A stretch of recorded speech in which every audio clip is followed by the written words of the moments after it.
मराठा समाजाचं मागासलेपण सिद्ध करण्यासाठी राज्य मागासवर्गीय आयोगाकडून राज्यभरात सर्वेक्षण करण्यात आलेलं आहे। साधारणतः 23 तारखेपासून हे सर्वेक्षण करण्यात आलेलं आहे। 2 तारखेला हे सर्वेक्षण संपलेलं आहे। राज्यातली जर आकडेवारी बघितली तर साधारणतः 95% हे सर्वेक्षण पूर्ण झालेलं आहे। शहरातली नेमकी काय परिस्थिती होती हे जाणून घेण्यासाठी आता आपल्या सोबत पुणे महानगरपालिकेच्या उपायुक्त चेतना किरुरे मॅडम सोबत आहे। मॅडम काय नेमकी काय परिस्थिती आहे, कारण साधारणतः 3 लाख घरं ही बंद होती अशी आकडेवारी समोर आलेली आहे। जवळपास 1 लाखांपेक्षा जास्त लोकांनी हे सर्वेक्षण नाकारलेलं आहे। काय नेमकं या सर्वेक्षणातला तुमचा अनुभव काय होता? आयोगाच्या निर्देशाप्रमाणे 23 तारखेपासून आपण सुरू केलं। सुरुवातीला थोडंसं टेक्निकल एरर्समुळे 2 दिवस थोडं स्लो काम झालं, पण नंतर जेव्हा फील्डवर लोक जाऊ लागली, 26 जानेवारी आणि शनिवार रविवार हा सलगचा 3 दिवसाच्या सुट्ट्या असल्याकारणाने त्या दिवशी बऱ्याचपैकी बंद घरांची संख्या आम्हाला आढळून आली। आणि नाकारल्यांमध्ये असं होतं की त्यांचं असं म्हणणं होतं की आम्हाला ह्या सर्वेक्षणाचा फायदा नाही आहे, आमच्याकडे कोणी मराठा कम्युनिटी राहणारी नाही किंवा ओपन कॅटेगरीचे आमच्याकडे कोणीच राहणारे नाही आहेत, आणि ज्यांना याच्यापासून बेनिफिट होणार नाही असं वाटत होतं त्या लोकांनी नाकारलेला आहे। तो साधारण ती 1.5 लाखाची फिगर आहे ज्यांनी सर्वेक्षणासाठी नकार दिला, आणि ज्यांनी बंद घरांची संख्या साधारणपणे 3.5 लाखांची होती।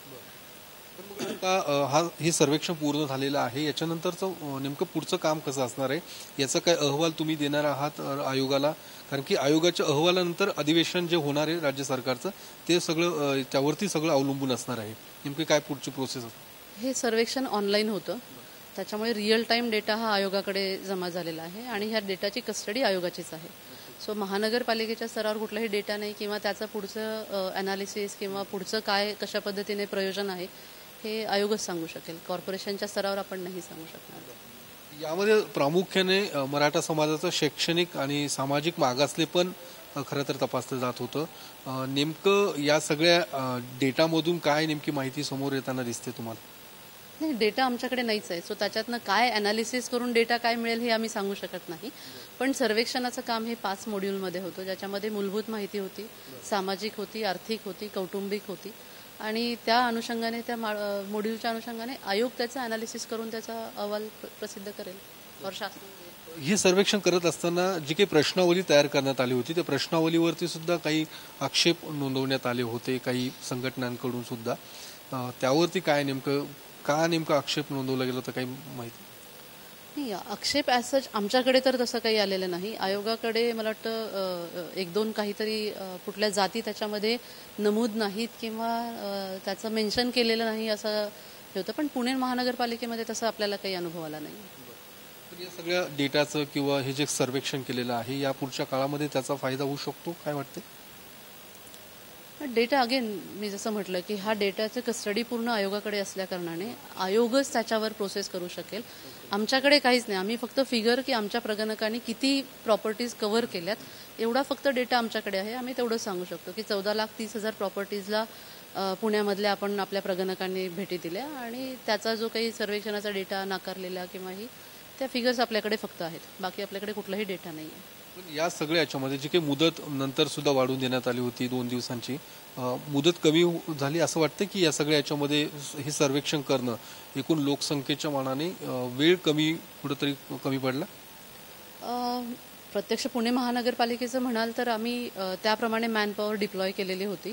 7 दिवसाच्या टाईममध्ये कशा पद्धतीने काम पूर्ण करायचं हे आम्ही प्लॅन आउट व्यवस्थित केले असल्याकारणाने आम्ही 160% काम पूर्ण केलं। सो आम्ही तर काम वेळेत पूर्ण केलं। शहराची नेमकी काय आकडेवारी आहे आता? साधारण 14,30,000 प्रॉपर्टीजला भेटी दिल्या आपल्या लोकांनी, त्यामध्ये 1.5 लाख लोकांनी नाकारलं माहिती देण्यासाठी, 3.5 लाख घरं बंद होती, आणि साधारण 8.5 ते 9 लाखांची आपण माहिती भरली आहे।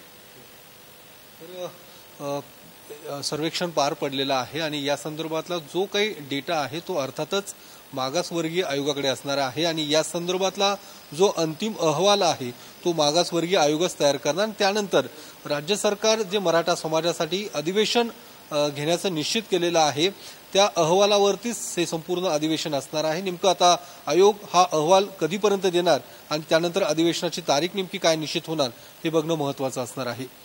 कॅमेरामन सुशांत राऊतसह मी योगेश बोरसे, TV9 मराठी, पुणे.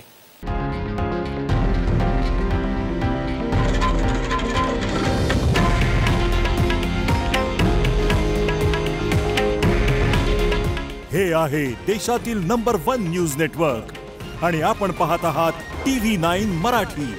काळजी तुमची, हित महाराष्ट्राचं.